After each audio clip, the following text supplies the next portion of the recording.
Those old stories we've heard. What's the first story in the Bible? Adam and Joseph. Adam and Eve, right? So Joseph's another good one from the Old Testament. The Joseph with the coat of many colors, and his brothers. And there's Moses. Moses who gets the Ten Commandments and who leads the Israelites out of slavery. So why do you think the Old Testament is important to who we are as Christians?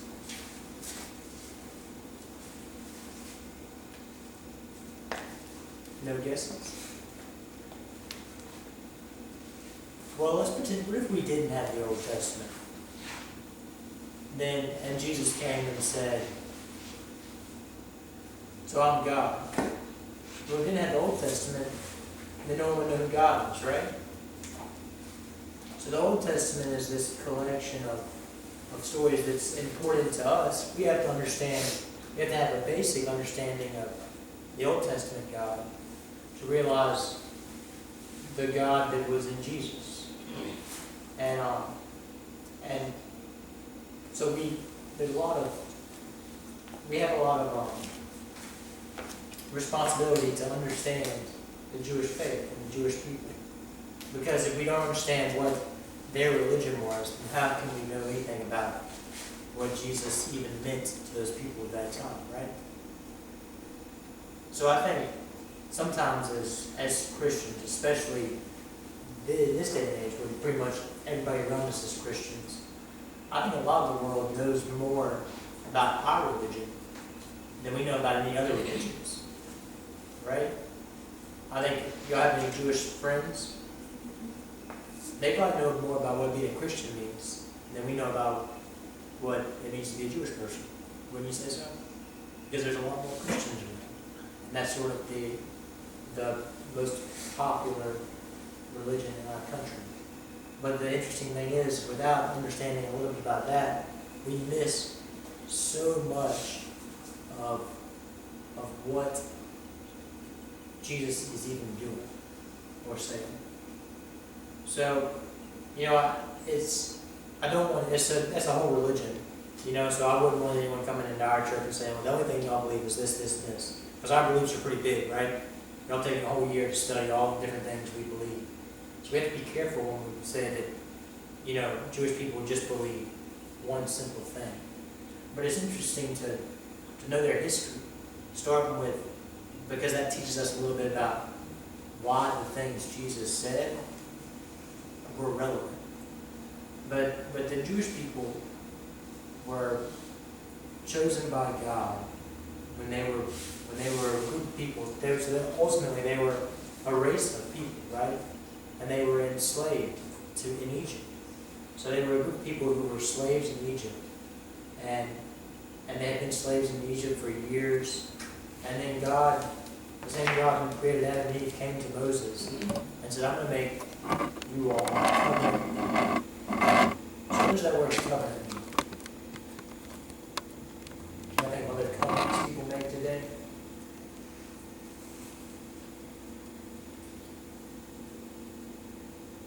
Confirmation is kind of a covenant. Marriage is a covenant. If you have a boyfriend or girlfriend, you make a covenant with them to be their boyfriend and girlfriend. If you have a best friend and you agree that two of you are best friends, you're always going to be best friends, that's an agreement you come to, right? So God makes an agreement with the Jewish people when they're in Egypt, and does this through Moses, and says, I'm going to take you guys out of slavery. Well, that was just unheard of, right? They've been slaves in Egypt for a long time. How are they going to get away? Pharaoh had this huge army. They were just people, they were just servants. They said, well, what, are we going to have to go to war with the Egyptians? What are we going to do? Moses said, no, we're going to do this thing. We're going to put lamb's blood as a sacrifice on our doors. And God's going to see that. And the Old Testament is full of these interesting things that happen, right? That's sort of an odd thing. We don't see people putting lamb's blood on our doors today. We don't do things like that in our religion often, but we do some odd things too. We just don't think of it as that weird. But it wasn't that weird at that time. But then God came and God passed over the houses where there were lambs born and knew those people were his covenant people. He was in this agreement, this partnership with them. And so when the plagues came, I mean, there's those stories of the plagues, all the frogs and bugs and sicknesses that came upon the Egyptian people. God had all these natural disasters come upon the Egyptian people, and the Jewish people didn't have those things. And all that time, Moses is going to Pharaoh, the king, and saying, look, these things are happening because you won't let them all be good. Pharaoh's like, that's crazy. What are you talking about? Over and over this happens. And it's a miraculous story because it's God's way of peacefully freeing these people from something that otherwise they'd have to be freed from by, in war. So God is working on their behalf to peacefully free them. And they go, and eventually they leave right after Passover, which is going to be right around the time when all are going into their church. If someone came to our church on Easter and didn't know anything about what was going on, we wanted to have a little bit of a background understanding, right? So y'all going to be going to the temple right around the Passover time. So that's sort of what's happening in their world right now, which is pretty cool. But that's that time God passed over the Egyptians the Israelites before they left Egypt, and then they went on that long hike in the desert, which is really what the book of Numbers is all about. It's this walk through the desert with God, and then Moses parts the sea, and they walk through, and then the sea closes, and Pharaoh's army can't keep up.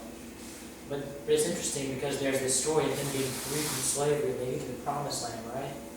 And then they're sort of disobedient again. Things aren't really not doing what God would have them do. And then they get exiled. The Babylonians coming this time. Y'all heard of Babylon? You'll hear about that in Psalms. Babylon is this powerful government that comes and is wicked and doesn't follow the law of God and takes over. But it's interesting, God's actually using that government to show the people that they're not living in a way that's godly. So they're exiled, and then it's sort of like being in Egypt again a second time.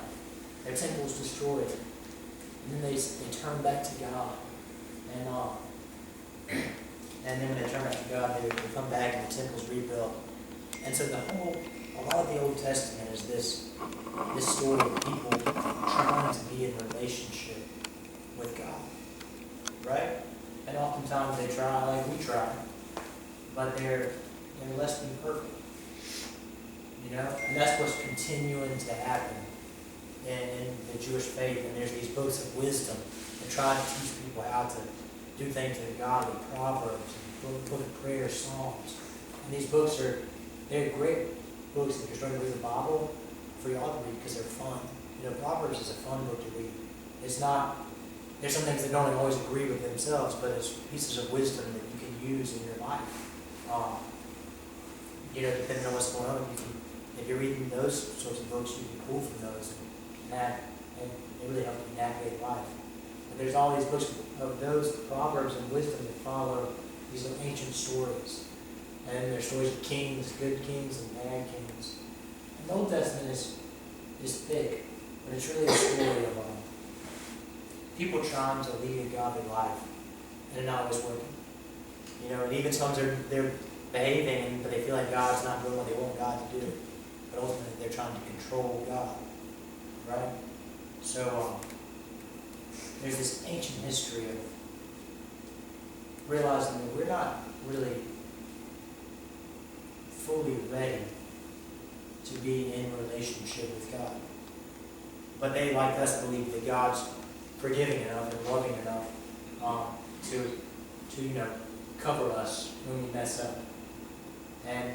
But they just believe a little differently. We believe that happens through Jesus, right? So it's in this story of things not coming to fulfillment the way they think they should, that Jesus shows up. And the Jewish people have been waiting on the Messiah. They're still waiting on the Messiah in their religion, but this one who would come and speak of God. In their religion, that person will come when the world ends, just like we believe Jesus will come back when the world ends.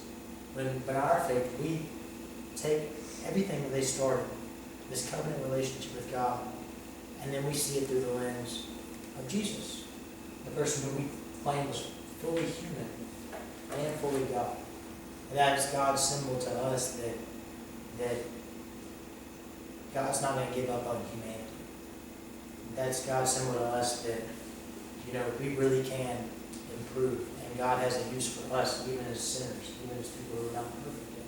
So, it's interesting, in this day and age when people know more about Christianity than we know about other religions. But, we owe the Jewish people a lot. Because there's something like 10,000 years worth of work studying God. And we build on that. We have nothing without him. We don't have a Jesus that is not for all of the work. Or there could be a Jesus, but we would have no idea what that means if it was not for all the work that this other religion did. So it's really our grandfather faith. It's a family. We're in a family of religions. They call that the Judeo-Christian religion. I guess Christianity is the most popular. There's one other religion that uses the same sort of ancient teachings in the Old Testament. Y'all know what that is? It's Islam. So Christianity, Christians, and Jewish people, and Muslims have a lot of the same books in our respective Bibles, right? So we have the Bible. The Jewish people have what they call the Tanakh, which is made up of 3 parts, which are all in our Bible with a few variations. There's the Torah, first 5 books of those stories of the Exodus, and then there's the law books, and then the wisdom books. And we just call that all the Old Testament. And we have the New Testament on top of that. And the the Islamic faith, Muslim people also use the same Old Testament, and they have some other books in their Quran as well, similar to us.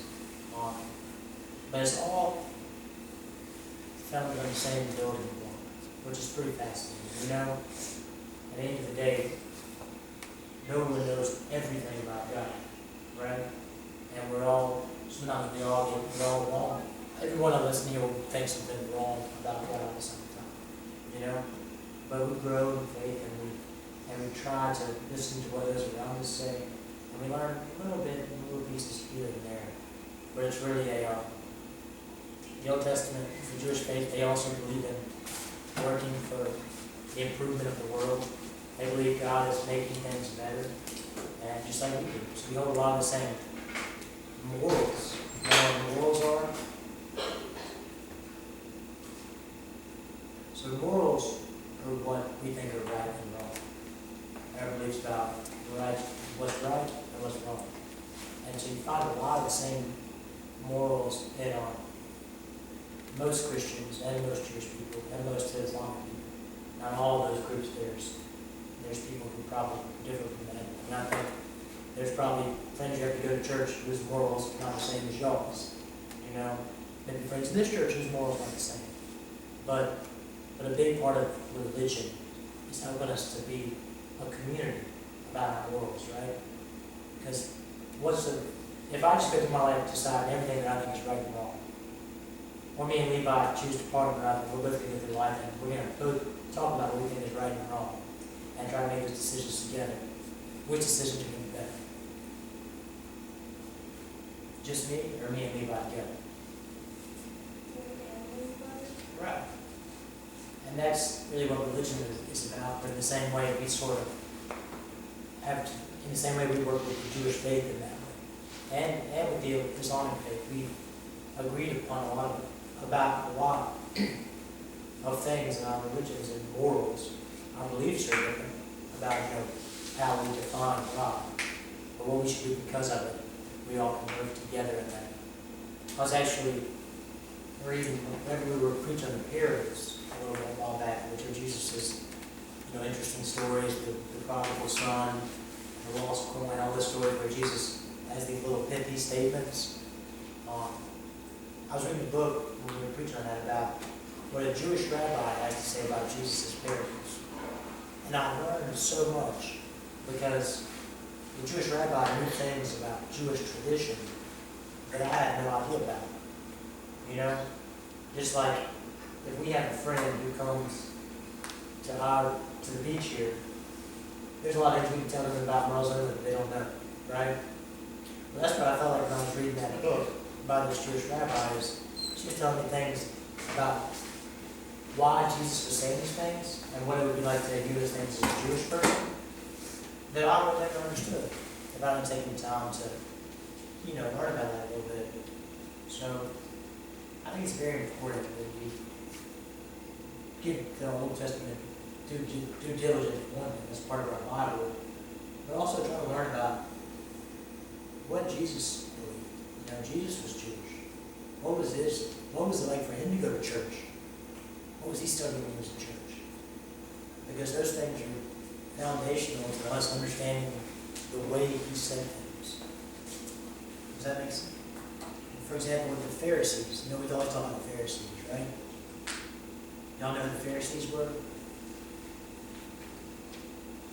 Well, the Pharisees are always the bad guys in the New Testament, most of the time. But they were also, like the church people. They were preachers like me, And historically, they would have been pretty good people to be around. They were rich, they were nice, they behaved, they were, leaders of the country club. But they were also hypocrites. And Jesus pointed that out.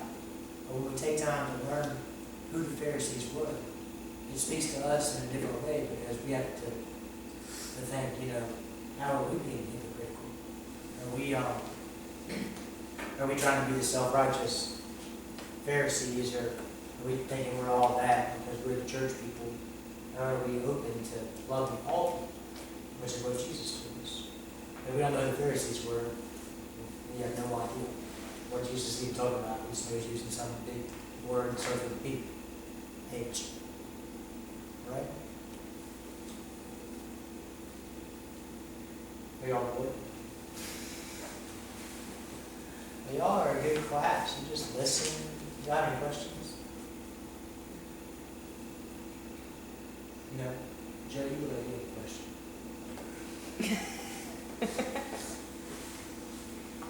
Well, it's good to see y'all. That's not something that one of you were skiing. Who's going to the Jewish synagogue with us on Friday night? Unless my mom. You are, Joe, because your mom already told me you're going. I don't know what I'm doing, but I think You can.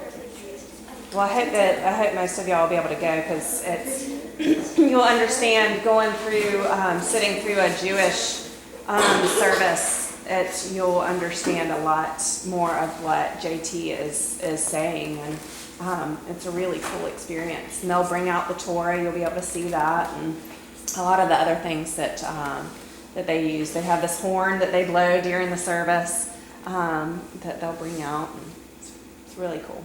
Well, that's pretty cool. That's the kind of church Jesus went to. That's something to think about. This is what Jesus' church could have been like.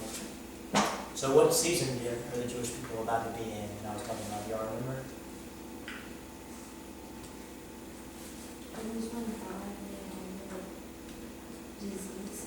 Right. It's the Passover. So that's when they took the lamb's blood and they put it on their doors, and God passed over those houses and with their punishments. That lines up right on time by Easter, which is pretty cool. But it's their season of, being saved by God, just like Easter is our season of being saved by God.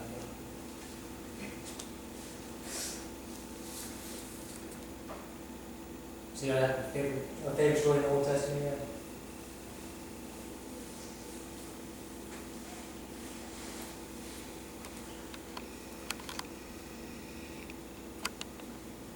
Noah was in the Old Testament. I remember Noah. Yeah. That's another story of God, being angry with people because they were getting bad, but then still saving people. Right? There are a lot of Old Testament stories for that.